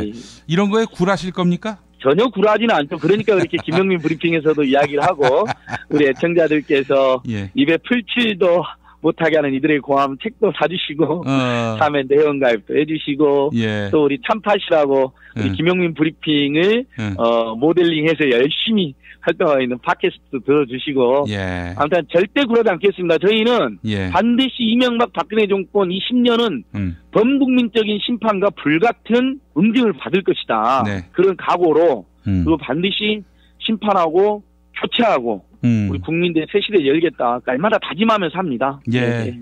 알겠습니다. 자, 안진걸 처장님, 최근에 그 시민단체들이 친박 진상 3인방 고발하셨는데 어떻게 됐습니까? 이 공천에 불법 개입한 이들. 예. 예, 어제 그제 오늘 기자들한테 연락이 많이 옵니다. 이제 10월 13일이 그 선거법상 공소시효 만료일이잖아요. 6개월. 예. 그리고 총선 내선 보시다시피 단순히 참가한 발언단호 피켓팅한 청년단 회원들까지도 기소를 했거든요. 그래서 총 27명이나 괴롭히겠다고 했잖아요. 진상 친박 3인방을 했는데 뭐 아시다시피 윤상현, 최경환, 그다음에 현규안입니다. 그때 그 총선 이후에 그 밝혀졌잖아요. 김성애 후보한테 뭐 형 내가 형에 대해서 많이 알잖아. 무조건 다른 데로 옮겨야 돼. VIP 뜻이야. 말하면서 사실상 회유하고 협박하고 겁줘가지고 공천을 진짜 그 사람 결국 못 나오게 했잖아요. 실제로. 그렇죠. 그 지역에서. 그러니까 이것은 명백하게 현행선거법에서 경선을 방해하고 선거의 자유를 방해하는 것은 불법으로 되어 있습니다. 그렇습니다. 그래서 당시에 많은 언론에서도 불법 의혹이 아니라 거의 불법 행위다라고까지 되어 있어서 제가 직접 검찰로부터 수사를 받는 입장이긴 하지만 분노한 시민들과 함께 저희들이 직접 고발했죠. 근데 그렇게 저희들은 괴롭히고 경찰에서 불러들이고 검찰에서 불러들이고 난리를 피우던 검경이 제가 고발인이면 고발인 조사는 하잖아요, 보통. 그렇죠. 오늘 이 순간까지 고발인 조사를 안 하고 있습니다. 그러니까 아예 봐주기로 작정한 거죠. 제가 뭐 내일이 10월 13일이잖아요. 뭐 애청자들께서 딱 보십시오. 분명히 혐의 없음 처리할 겁니다. 야, 정말 박근혜 정권이 통째로 썩었고 부조리하지만 그 앞잡이 노릇을 하고 있는 서울대병원의 일부 의사, 그다음에 검찰 이 수뇌부들 진짜 우리 용납해서는 안 될 것 같습니다. 정말 불법 행위를 저지른 진상 친박 3인방은 이번에 고발인 조사도 받지 않고 무혐의 처리될 가능성이 매우 높아졌다. 그래서 저희가 더욱 분노하고 있습니다. 이 최경환 이야기가 나왔는데 지난번에 그 중소기업진흥공단 인턴 부당 취업 청탁한 거 이게 폭로가 됐는데 이거는 어떻게 수사가 지적되고 있습니까? 그것도 우리 그 참여연대 부설기구인 청년참여연대하고 또 청년들을 위한 경제민주활동을 하는 경제민주화 네트워크. 물론 이제 저도 공동고발인 중에 한 명으로 같이 참여를 했는데요. 그건 진짜 말이 안 되잖아요. 그렇죠. 3,000명 안팎에 있는 후보를 자기 인턴이라는 이유만으로 30등 안으로 밀어 넣은 거잖아요. 그렇죠. 중간중간에 조작을 여러 차례 거듭해가지고 실무진들이 도저히 안 되겠다고 했는데 면접에서는 그랬는데도 그 박철규 중진국 이사장을 의원실로 불러서 야 내가 결혼시킨 애야 무조건 합격시켜 다음에 하겠다니까 이렇게 윽박질러갖고 된 거잖아요. 그게 그동안은 박철규라는 사람이 그걸 부인했는데 실무진들은 다 그렇게 증언했음에도 불구하고 근데 이번에 재판 과정에서 박철규 씨가 그런 사실이 있었다라고 폭로를 한 거거든요. 최경환의 압박을 받았다. 맞습니다. 그럼 이건 지금 국정감사에서 문제가 되고 있습니다. 위증을 한 거거든요. 국정감사에서도. 최경환은 계속 그런 적이 없었다고 했으니까. 그러니까 그 자체로 직권남용에 뭐 유력에 의한 업무 방해 뭐 여러 가지 이제 문제가 되는 겁니다. 근데 그걸 무혐의 처분했던 게 안양지청이거든요. 근데 저희가 고발한 사건에 대해서 재수사하겠다라는 형식적인 발표는 했어요. 저희가 이제 고발은 서울중앙지검에 했습니다. 최경환 의원이 주로 서울에서 국회의원 하고 있으니까. 지역구는 경북 청도이지만. 그런데 그걸 또 안양지청으로 보냈네요. 검찰에서. 아니 그렇게 많은 그 밑에 중진공 부이사장, 중진공 경영지원실장 이런 분들이 다 최경환이가 시켜서 어쩔 수 없었다. 실무진들은 죄가 없다 그러고 진술했을 때도 그걸 전혀 받아들이지 않고 최경환을 무혐의 처분한 안양지청에다가 또 서울중앙지검이 재수한다고 보냈습니다. 그래놓고 국정감사에서 안양지청이가 이제 수원지검장이거든요. 뭐 증언들이 구체적이지 않다는 식으로 얼버무리고 있어요. 그 노회찬 의원이라든지 법사위원들이 따지니까 철저히 수사하고 있냐. 그래서 정말 이런 식인 겁니다. 그러니까 죄도 없는 시민단체 회원들은 겁주고 보복하고 대선 전에 입 막으려고 27명씩이나 기소하고 진짜 죄가 있는 친박 진상 3인방들은 거의 봐주기 수사. 그중에서 핵심인 최경환은 또 다른 걸로 걸린 거잖아요. 그렇죠. 불법 부당 청탁 의혹이 아니라 불법 부당 청탁을 해도 됩니다. 이미 수차례 증언이 나왔기 때문에요. 그다음에 그 인턴이 합격한 것도 다 사실이었잖아요. 밝혀졌잖아요. 그리고 그건 감사원 감사에서도 부당하다고 밝혀진 거거든요. 그래서 이런 사람들은 정말 감옥으로 가야 될 사람들이죠. 그런 사람들은 버젓이 권력을 누리고 국민을 지금도 군림하고 조롱하고 우롱하면서 살고 있다. 이게 지금 우리 대한민국의 현실입니다. 저희들이 더 열심히 싸울 수밖에 없습니다. 정말 너무 울분이 치미는데 말이죠. 자, 근데 최경환뿐만 아니라 박승춘 이런 사람도 중소기업진흥공단에 청탁한 걸로 돼 있잖아요. 맞습니다. 우리 김용민 PD님이 분노 게이지가 가장 높을 사람 중에 하나가 아마 박승춘일 텐데요. 예. 자, 이것은 한겨레신문 등의 보도가 나왔습니다. 그러니까 중소기업진흥공단 실무진들이 수사를 받는 과정에서 또 감사원 감사를 받는 과정에서 이 사람들이 다행히 그동안 우리한테 부당하게 청탁한 사람들 나중에 문제가 될 수 있으니까 적어놓은 겁니다. 거기에 새누리당 정우택 의원이 나오고요. 이 정말 문제야. 지금 당장 쫓겨나가지고 감옥살 해도 모자랄 박승춘 보훈처장까지가 이 사람들은 이제 불법 부당 채용 청탁을 했다 이렇게 확정까지는 못 지어도 그런 진술이 나와서 언론 보도가 여러 군데서 나왔습니다. 그러니까 감사원 감사 결과로도 최경환 한 명이 아니라 4명이 불법 부당 청탁을 한 걸로 나와 있거든요. 감사원 감사였는데 거기는 불법 부당 청탁자는 땡땡땡으로 되어 있습니다. 그러니까 최경환 말고는 안 알려져 있는 거죠. 어쨌든 수사 과정, 감사 과정, 언론의 취재 과정을 통해서 한겨레신문은 아마 일면에 보도가 됐을 거예요. 박승춘, 정우택 등도 불법 부당 청탁을 했다 의혹이 있다. 그럼 검찰이 수사를 해야 되잖아요. 그렇죠. 수사를 안 하고 있습니다. 최경환도 제대로 안 하니까 나머지 사람들도 안 하고 있는 거죠. 그래서 저희가 얼마 전에 대검까지 쫓아가서 청년자매연대, 청년유니온, 민달팽 유니온 이런 청년단체들, 경제민주화 네트워크 다 같이 쫓아가서 최경환에 대해서 철저히 수사하고 박승춘, 정우택 등의 의혹에 대해서도 확실하게 수사해야 된다. 이렇게 촉구를 하고 왔습니다. 정말 참. 아니, 그 박승춘 씨는 국정감사에서 이 문제를 추궁하는 야당 의원들한테 아들 일을 왜 아버지한테 추궁하냐. 이런 식으로 지금 나온단 말이죠. 아니, 그 박승춘이 아니면은 취업이 됐겠어요? 그러니까요. 맞습니다. 그러니까 그 최경환이나 박승춘 등이 지금 국정감사에서 계속 보이는 태도가 오히려 적반하장입니다. 자기들은 뭐 예를 들면 뭐 옛날부터 해온 짓이니까 뭐 그리고 뭐 많이도 아니고 한 2-3명 정도 뭐 한두 명 정도 한 건데 뭐가 문제냐 이렇게 생각할지 모르겠지만 진짜 성실하게 피눈물 나게 최소 3-4년을 준비했던 나머지 수십 명의 청년들을 부당하게 떨어뜨렸거든요. 그 사람들이 영문도 모르고 헬조선에서 실업자로 살아가고 있는 겁니다. 어떻게 보면. 그 청년들의 절망을 생각하면 어떤 범죄 못지않게 아주 심각한 반사회적 범죄입니다. 알겠습니다. 사실 그 현대의 선거는 돈줄은 막고 입은 열게 해준다. 이런 취지 아닙니까? 맞습니다. 예전에 선거법 개정할 때 그 유명한 말이었잖아요. 돈은 막고 말은 푼다. 근데 돈은 여전히 활개치고요. 여전히. 그러면서 유권자들의 입은 완전히 막고 있습니다. 누가 누구를 반대한다, 누구를 지지한다라는 뭐 현수막 이런 거 자체도 못하게 되어 있어요. 근데 이게 또 재밌는 게 구구단체가 하잖아요. 그럼 다 봐줘요. 근데 시민단체가 하면 법을 지켰음에도 불구하고 꼬투리를 잡아서 끝까지 이렇게 괴롭히고 보복하고 이런 것이죠. 여소야대는 아직도 인정이 안 되나 봐요. 그러니까 시민단체한테 그 책임을 뒤집어 씌워서 유권자들이 현명한 판단이었음에도 불구하고 시민단체 죽이기에 나서고 있다 이렇게 보시면 될 것 같습니다. 선거법 개정이 꼭 필요하겠죠? 그래서 참여연대 등이 10월 13일부터 아예 이번 정기국회에서 그다음에 시민단체들이 또 연대체인 시민사단체 연대회라고 있거든요. 그래서 마침 10월 13일 1시 반에 국회 앞에서 선거법에 대한 선거법 개정 운동을 선포하고 강력한 캠페인에 돌입할 예정입니다. 그래서 오히려 돈은 묻고 말은 풀게, 특히 유권자들이 선거 기간에 낙선운동이든 지지운동이든 정책운동이든 투표참여운동이든 뭐라도 최종적인 판단은 국민들께서 하시는 거잖아요.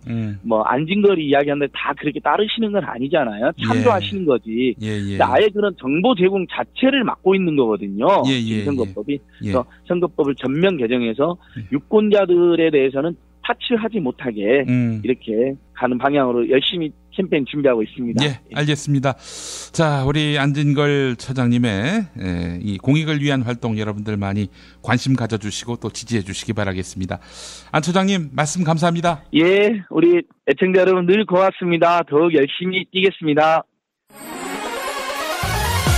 어머님, 아버님, 오래오래 건강하세요. 개업 축하합니다. 본세다 잠드소서. 결혼을 축하합니다. 형부, 우리 언니 반품은 안 됩니다. 차장 승진하신 주과장님, 주차장 되신 거 축하해요. 우리 같이 산 게 벌써 7년이나 됐네. 썩 짜릿했던 시간이었어. 태어나서 처음으로 여자에게 보내는 꽃이야. 너랑 닮은 꽃. 생일 축하해. 사랑과 축하, 위로가 있는 곳에 좋은 사람과 플라워. 1566-0263 1566-0263입니다. 운전자를 위한 꿀팁 7,000원 운전자 보험 카페. 알고 계세요? 교통사고가 나면 형사합의금, 벌금, 변호사 비용, 이거 자동차 보험에서는 보장 못해요. 운전자 상해까지도 책임져드리는 7,000원 운전자 보험 카페. 버스, 택시, 트럭 등 영업용 차량 운전자를 위한 12,500원 운전자 보험 카페도 있습니다. 실손, 부모님 건강, 자녀 보험도 안내해드립니다. 02849-9730 연중무휴라 언제든 02849-9730. 지금처럼 사는 게 싫습니까? 전복을 원하십니까? 그렇다면 와우 전복을 드십시오. 와우! 전복을 먹으면 입맛 잃고 무기력했던 삶이 전복되고 시름시름하던 몸 상태가 전복됩니다. 답답하십니까? 전복하세요. 100% 완도에서 잡은 전복 중에 전복. 와우 전복. 한 번 맛보면 또 찾게 되는 와우 전복. 네이버에서 와우 전복, 전화번호는 010-2443-0818. 6살 하늘이 밥을 잘 안 먹어요. 그런데 이때 택배입니다. 연지연 곰탕이 배달됐어요. 직접 도끼로 팬 장작불 위에 한우 사골과 도가니를 가마솥에 한가득 넣고 24시간 끓인 진구.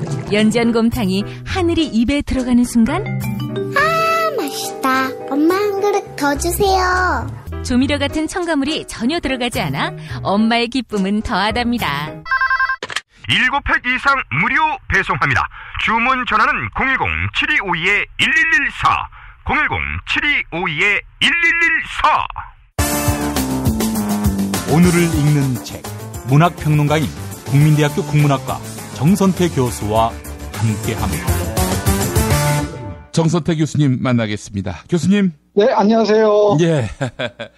자, 교수님 오늘 어떤 책 만나볼까요? 네, 이렇게 어떤 책 만나기 전에 예. 이 방송을 하게 해준 우리 김 PD도 물론이지만 청취자 여러분께 감사하다는 말을 하고서 오늘은 시작해야 될 것 같습니다. 아, 예. 처음에 시작할 때는 편하게 마음 먹었는데 하다 보니까 정말 한국 사회가 너무나 일들이 많아요.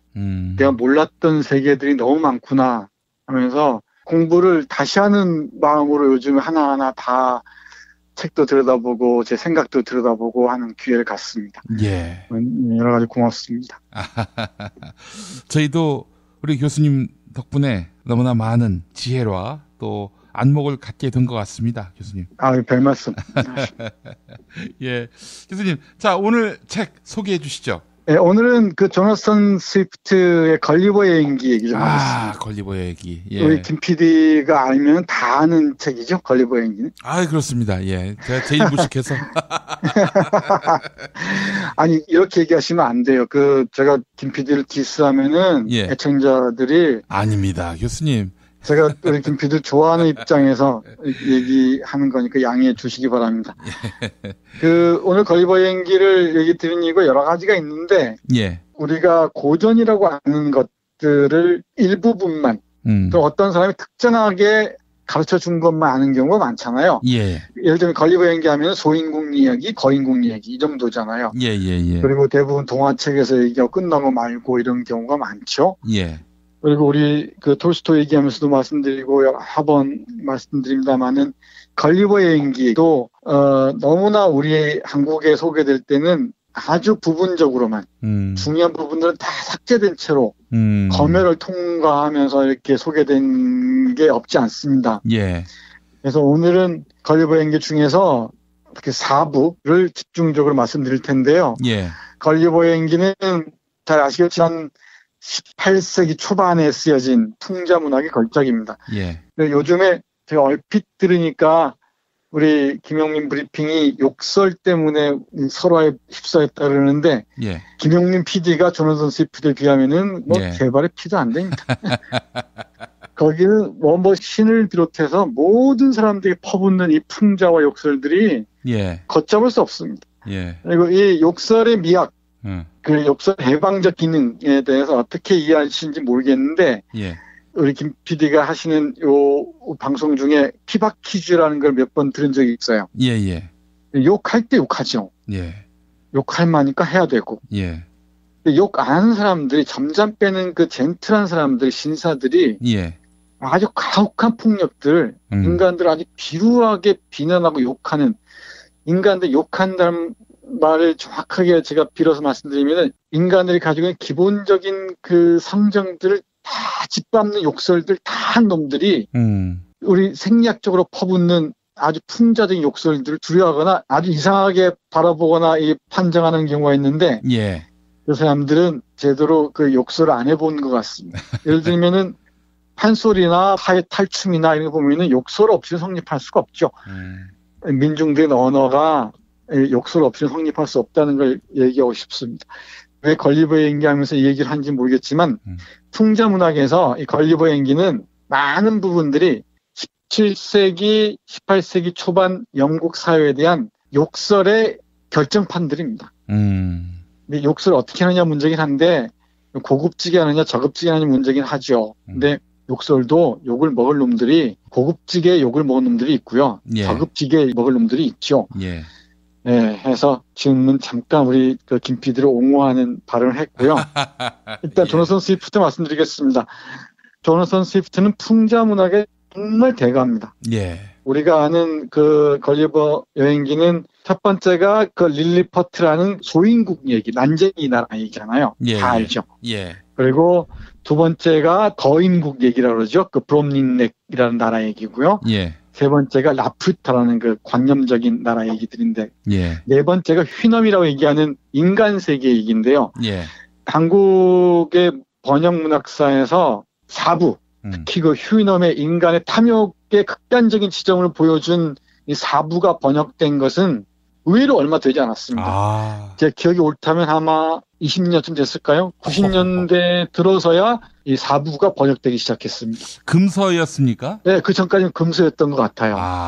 정작 중요한 지점인 4부에 있는 그 탐욕선 인간, 그 독재로 일관하는 그 삶에 대해서는 거의 뭐 얘기가 안 돼 있었죠. 주위에서 들어보면은 우리 김 PD의 그 독서 경력을 자꾸 따져봐서 정말 미안합니다만은 우리 김 박사도 이 걸리버 연기를 읽어본 적이 거의 없을 거예요. 맞습니다. 그게 왜냐하면 한국 교육이 그렇습니다. 한국 교육이 이런 걸 체계적으로 차단해 왔고요. 이런 걸 읽는 것을 금지해 왔고 그랬다는 거죠. 그래서 걸리버 연기 요즘은 완역이 뭐 몇 군데서 나왔습니다만은 풍자와 해학과 유머 그리고 권력에 대한 통절한 비판들 이런 것들을 걸리버 연기를 통해서 그대로 읽을 수가 있는데 우리 청취자 여러분들이 꼭 읽어줬으면 좋겠다 싶어서 오늘 소개해 드리는데 몇 군데만 말씀드리겠습니다. 첫 번째는 걸리버 연기의 네 번째 얘기가 말의 나라 얘기입니다. 말의 나라. 휴이넘국 여행기인데 마안국이라고 얘기합니다. 말마자에다가 얼굴 한자. 또 우리 김 PD는 금방 말 떠오르니까 이상한 사람 딸내미 얘기 떠올릴지도 모르겠어요. 그 말 10억짜리 말. 근데 여기 말은 그런 말이 아니고요. 인간보다 훨씬 폼나고 격조 있는 말들이 사는 곳입니다. 인간들은 아주 지저분하고 탐욕스럽고요. 거의 진짜 벌레보다 못한 수준이고요. 그런 나라의 얘기들을 하면서 들려주는 얘기들입니다. 제가 몇 구절만 읽어드리겠습니다. 나는 이런 부자연스러운 욕심의 이유와 도대체 이 돌들이 야후에게 무슨 소용이 있는 것인지 알 수가 없었어. 근데 야후라는 게 뭐냐면요. 아주 지저분하게 야만적인 동물화한 인간의 모습입니다. 걔들이 찾는 것은 끝없는 돈이고요. 욕망이고 권세고 이런 겁니다. 도대체 말들은 그걸 뭔지 이해를 못하는 겁니다. 계속 읽겠습니다. 그런데 지금 와서 보니 인간들이 가지고 있는 건 바로 그 탐욕이란 원칙에서 그런 욕심이 나온 것이라고 믿게 되었어. 한 번은 내가 시험 삼아서 야후 한 마리가 보석을 파묻어 놓은 장소에서 보석 더미를 몰래 치운 적이 있어. 그랬더니 보석을 잃어버린 더러운 녀석은 큰 소리로 울음을 터뜨렸으며 그 때문에 모든 야후 무리가 다 그에게로 달려올 정도였어. 그곳에서 비참하게 울부짖던 녀석은 다른 야후들을 잡고 물어뜯기까지 하였어. 녀석들은 점점 야위어 갔으며 먹지도 않고 자지도 않고 일도 안 했어. 마침내 내가 하인을 시켜 몰래 그 돌들을 다시 구덩이에 갖다 놓고 전처럼 감춰놓자 녀석들은 그걸 발견하고는 즉시 다시 기운을 차리고 기분이 좋아졌어.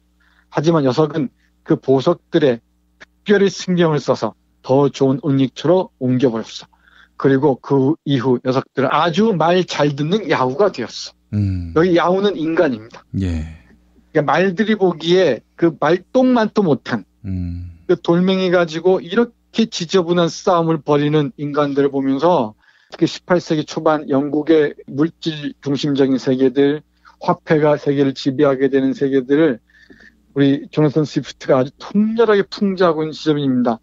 다른 부분은 많이 놓쳐도 좋은데요. 걸리버행기 4부 중에 마지막 부분에 이런 멋진 얘기들이 있습니다. 거꾸로 읽으면은 아주 멋지게 들릴 텐데요. 예. 한국 사회가 안고 있는 문제들을 걸리버행기가 18세기 초반에 이렇게 예언했다는 것이 전 놀랍습니다. 한번 읽어드리겠습니다. 예. 이 나라에는 내 몸을 망쳐버릴 의사도 내 재산을 파멸시킬 변호사도 없었다. 내 말과 행동을 감시하고 돈을 받고 나에 대한 비난을 날조해 내는 밀고자도 없었다. 이곳에는 조롱하는 사람도 비난하는 사람도 뒤에서 헐뜯는 사람도 소매치기도 노상강도도 주거침입자도 법률 대리인도 매춘부도 도박꾼도 지식인도 성질급한 사람도 지루한 수다쟁이도 논쟁가도 강간범도 살인자도 강도도 잘난 척하는 자도 없었다. 또 정당의 지도자도 추종자도 당파도 없었으며 유혹이나 선례를 통해 악을 부추기는 자들도 없었다. 토굴 감옥도 목기도 교수대도 매질용 장대도 목할 형틀도 없었고 사기치는 가게 주인도 기술자도 없었다. 오만도 허용도 가식도 없었고 멋쟁이 신사도 깡패도 주정꾼도 거리를 배회하는 창녀도 성병도 없었고 호색적이며 돈이 많이 드는 시끄러운 마누라도 없었다. 어리석고 오만한 현학자도 없었고 끈질기고 거만하고 호전적이고 시끄럽게 고함치고 실속 없이 뽐내며 욕설하는 친구들도 없었다. 자신들의 악행 덕택에 비천한 신분으로 성공한 악당들도 없었고 자신들의 덕성 때문에 비천한 신분으로 전락해버린 귀족들도 없었다. 또 어떤 귀족도 약사도 판사도 춤성생도 없었다. 그 여기에 제가 덧붙이자면 많이 힘들 때 무당을 찾아가는 그런 정치인도 없었다라고 덧붙이고 싶습니다. 예, 적중하네요, 적중. 그 조나선 스위프트가 걸리버 여행기에서 말들의 나라에서 말들의 언어로 인간을 들여다보면서 한 얘기들입니다. 예. 근데 저는 이런 문학 작품 대할 때마다 참 놀라운 전율을 이렇게 느낄 때가 많아요. 예. 왜 우리가 사는 이런 삶의 현실들을 어떻게 이렇게 적확하게 예언할 수 있었을까? 또 우울한 얘기해서 죄송합니다만 우리 애청자 여러분들께서 그렇더라도 걸리버 여행기 마지막 말들 나라 얘기를 통해서 인간의 삶들, 우리가 살고 있는 삶의 현실들을 깊이 들여다봤으면 해서 오늘 걸리버 여행기 말씀드렸습니다. 예. 아, 이 4편, 휴이넘 이 부분. 이걸 만약에 금서로 정했다면 뭐가 불편해서 금서로 정했을까요? 권력자들이. 권력의 비굴하게 구는 자신들이 부끄러워서 예. 의식적으로 이 걸리버 여행기의 4부를 자발적으로 금서의 가능성이 높지 않나 그런 생각도 합니다. 당시에 이렇게 금서로 정하려고 했던 사람들은 염치가 있었네요. 부끄러운 줄 아니까 그렇게 감추려고 했던 거 아니겠습니까? 이 걸리버 여행기를 아이들 동화책에서만 보다가 정작 자신들이 보기에는 민망하니까 못 보겠죠. 이렇게 진실들 자신들 모습을 대하기가 고통스럽고 힘들긴 한 모양입니다. 예. 죽은 전문가의 사회가 돼버린 대한민국에 오늘도 돌아보게 되고요. 예. 부끄러움을 또 고전을 통해서 느끼게 됩니다. 이 사회는 진보하지 않고 과거를 답습하는 모양입니다. 예.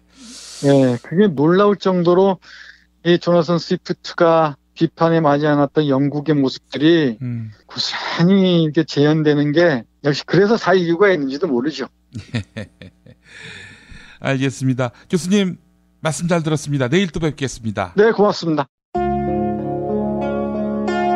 저희 엄마의 삶을 제가 바로 알지 못했어요. 어머니께 제가 엔딩 노트라는 거를 선물을 드리면서 어머니가 정말 삐뚤빼뚤한 글씨로 어머님의 삶을 기록하면서 그걸 이제 읽으면서 많이 울고 많이 웃고 그랬습니다.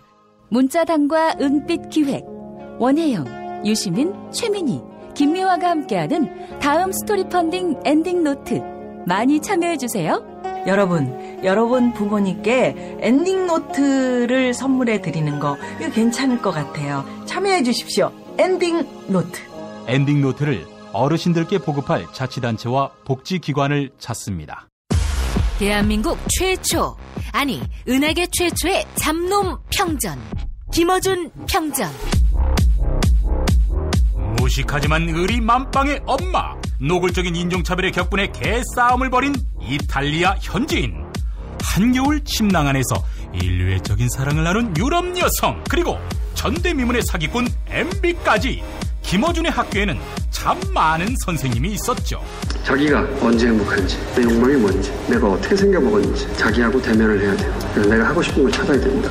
누구의 눈치도 보지 말고 욕망의 주체가 돼서, 그리고 그 일을 그냥 해요. 은하계에 다시 없을 딱 한 사람 김어준. 김용민이 김어준을 9년간 관찰한 기록. 김어준 평전. 김어준 평전 인터하우스에서 나왔습니다. 매일 일부 코너지요. 뉴스 듣기 평가 당첨자 시사인 북에서 협찬하는 악마 기자 정의 사제 선물로 보내드리고 있습니다. 젊은 시절부터 독재 권력과 목숨을 걸고 싸워온 함세웅 신부, 그리고 정통 시사주간지 시사인의 주진우 기자가 속 시원한 현대사 콘서트를 지난 겨울에 열었지요. 그 내용을 책으로 엮었습니다. 책 제목 악마 기자 정의 사제. 악마 기자 주진우가 묻고 함세웅 정의 사제가 답하는 방식입니다. 속 시원한 현대사 콘서트에서 나눈 즐거움과 희망을 좀 더 많은 분들과 나누려고 펴낸 책입니다. 악마 기자 정의 사제. 여러분의 많은 관심 바라겠습니다. 자, 그리고 매주 금요일 정답자 가운데 한 분께 거제도 펜션 이용권을 드리고 있는데요. 경남 거제시 장목면 율천 두모로 154-43 두모실 펜션. 네. 거가대교와 남해바다가 한눈에 보이는 절경. 네. 두모실 펜션. 여러분 많은 관심 가져주시기 바랍니다. 자, 어제 뉴스 듣기 능력평가 정답자 만나보겠습니다. 남자란 때로님. 네. 정답 2번. 이순신 장군이 벌인 세계 4대 해전 중에 하나, 바로 한산도 대첩이었는데 정답 맞히셨습니다. 경남 남해군에 거주하는 애청자입니다. 이곳에도 고 백남기 농민 빈소가 차려져 있습니다.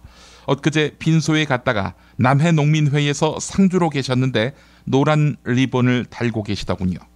서로 달고 있는 노란 리본으로 처음 본 사이지만 너무 반가웠습니다.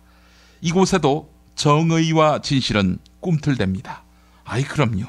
자, 그리고 호항님, 40대 직장맘입니다. 요즘 김용민 브리핑을 들으며 늦가기 정치 공부를 하고 있습니다. 사실 방송에서 언급되는 돼지 엄마가 누군가 하고 찾아보기도 했습니다.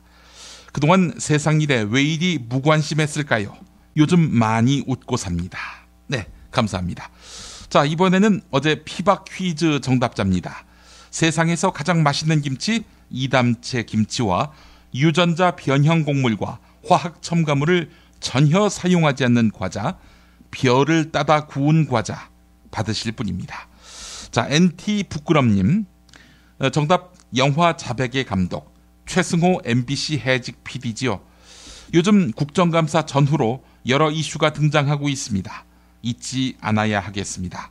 비선실세의 국정농단, 김재수 농림축산식품부 장관의 해임안 거부, 세월호, 백남기 어르신, 사드, 모든 문제의 중심은 바로 박근혜입니다. 네. 자, 그리고 정의로움에 관하여님, 최승호 PD 정답 맞히셨습니다. 전쟁이 실제로 다가오고 있습니다. 아직 많은 사람이 못 느끼는 것 같지만 말이죠.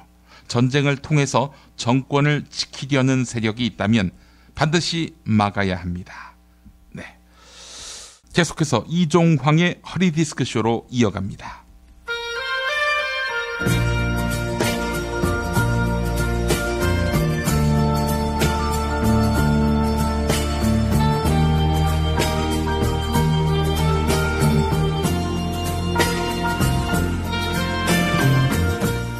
여러분 안녕하십니까? 여러분의 DJ 이종황입니다. 이종황의 허리디스크쇼, 여러분의 신청곡과 사연으로 함께하는 시간입니다. 오늘은 20세기 큰 영예에 이어서 현 정권에서 큰 영예 역할을 맡고 계시는 분이지요. 말타는 여자, 영적 영예, 사실상 영예, 네, 에마 영예님이 보내온 사연입니다. 이분은 비선 실세로 통하는 최모 씨와 정모 씨 사이에서 태어난 따님이지요. 네, 사연 읽어보겠습니다. 이 선생님 안녕하십니까? 저는 말타는 영적 영예, 사실상 큰 영예, 에마 영예입니다. 저는 요즘 파파라치들 때문에 아주 골치가 아픕니다. 제가 가는 곳마다 기레기들이 몰려와서 난리법석을 피우고 있기 때문입니다. 여기 쑤시고 저기 쑤시는 통에 제 사생활은 온데간데 없습니다. 제가 학교 좀 빼먹고 말 좀 타고 다닌 게 무슨 큰 죄라도 되는 겁니까? 운동부가 수업 빼먹는 거 어디 저만 그렇게 합니까? 우리나라는 승마 지원 시스템이 아주 끝내줍니다. 승마를 시작하기만 하면 마사회에서 개인 감독을 붙여주고 삼성에서 독일 연수도 시켜줍니다. 게다가 3억에서 5억을 호가하는 말까지 탈 수 있는데 이 모든 게 다 공짜입니다. 게다가 이대에서는 학칙까지 변경해서 특례 입학도 시켜줍니다. 이 좋은 혜택을 받는 거, 이게 무슨 죄입니까? 왜 저만 갖고 그러는지 알 수 없습니다. 이 선생님, 종북 좌파 기레기들에게 시달리지 않는 방법 뭐 없겠습니까? 네, 이런 안타까운 사연을 보내오셨습니다. 이 모든 게 사실이라면 마장 마술의 국가대표 에마 영예님에게 마술 같은 일들이 벌어지고 있는 셈인데요. 뭐 제대로 알아보지도 않고 시비부터 거는 종북좌파 기레기들을 떼어내는 방법, 네, 이렇게 해보면 어떨까요? 내가 공짜로 승마하고 독일 연수를 받는 것은 청년 창업을 위한 박근혜 정부의 지원 덕분이었다. 청년이 국가로부터 지원받는 게 무슨 죄를 짓는 것이냐? 아니, 박원순의 청년수당, 이재명의 청년배당, 이런 것도 다 청년들 지원하려고 만든 거 아니냐?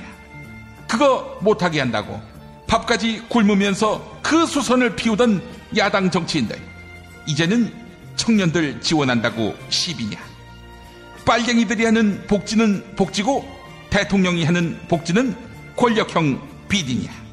네, 이렇게 주장한다면 종북 기레기들도 할 말이 없을 것입니다. 네, 그렇게 이야기하면 박원순, 이재명이가 우리도 복지하게 해달라 이러면서 들러붙을 거라고요? 걔네들 대권가도에 날개를 달아준다고요? 알겠습니다. 그렇다면 이 방법은 어떨까요? 한때 이대 나온 여자 때문에 이화여대의 주가가 높아지지 않았습니까? 그런데 요즘 그 이화여대가 똥값이 돼가고 있습니다. 총장이 학내에 경찰을 투입해달라 이렇게 요청해서 말이죠.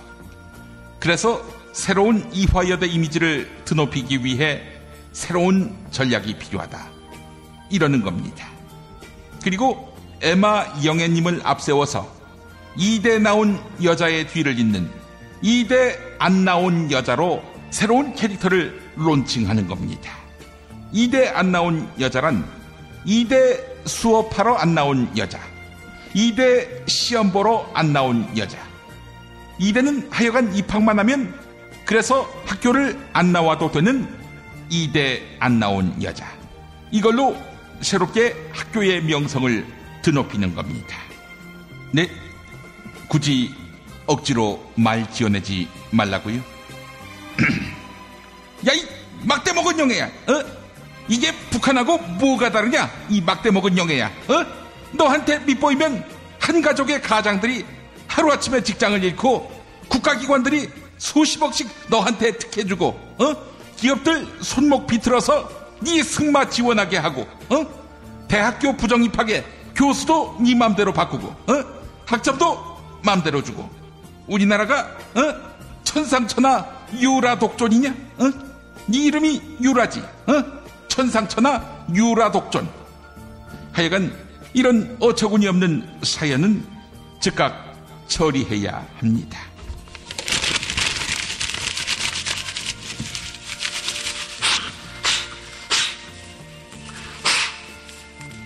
여러분의 신청곡과 사연으로 함께하는 이종황의 허리디스크쇼. 네, 말 타는 대로, 아니 말하는 대로 모든 것이 이루어지는 에마 영애님께 이 노래를 띄워드립니다. 20대 청년의 아픔을 노래한 곡이지요. 유재석, 이적이 부른 말하는 대로. 네, 여러분 내일 뵙겠습니다. 나 20살 적에 하루를 견디고 불안한 잠자리에 누울 때면 내일 뭐 하지, 내일 뭐 하지 걱정을 했지.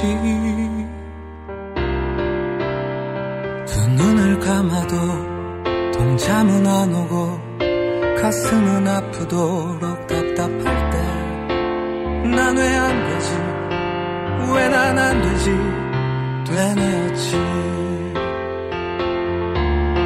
말하는 대로 말하는 대로 될 수 있다곤 믿지 않았지, 믿을 수 없었지. 맘먹은 대로 생각한 대로 할 수 있단 건 거짓말 같았지. 고개를 쳤지. 그러던 어느 날 내 맘에 찾아온 작지만 놀라운 깨달음이 내일 뭘 할지, 내일 뭘 할지 꿈꾸게 했지. 사실은 한 번도 미친 듯 그렇게 달려든 적이 없었다는 것을 생각해봤지.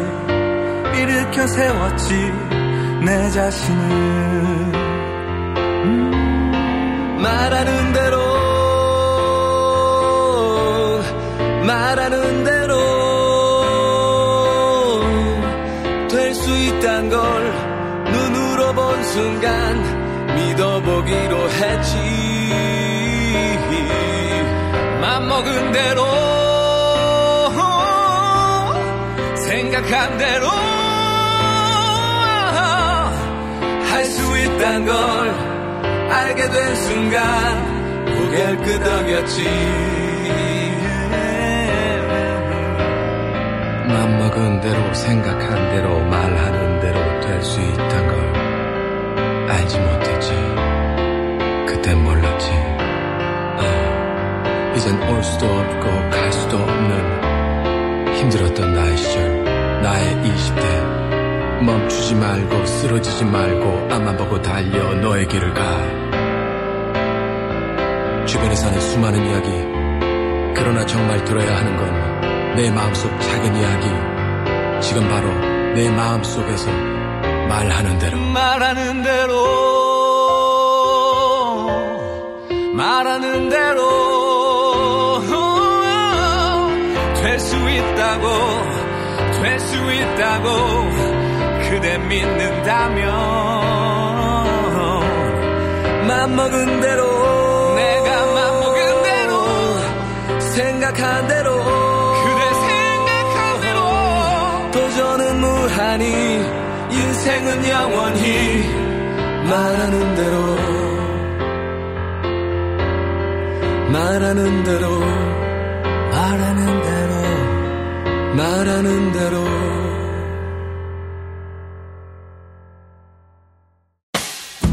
김용민 브리핑과 함께한 시간 어떠셨어요? 다음 시간에도 보다 바르고 알차며 즐거운 정보로 여러분을 찾아가겠습니다. 팟캐스트 포털 팟빵에서 다운로드하기, 구독하기, 별점 주기, 댓글 달기로 응원해주세요.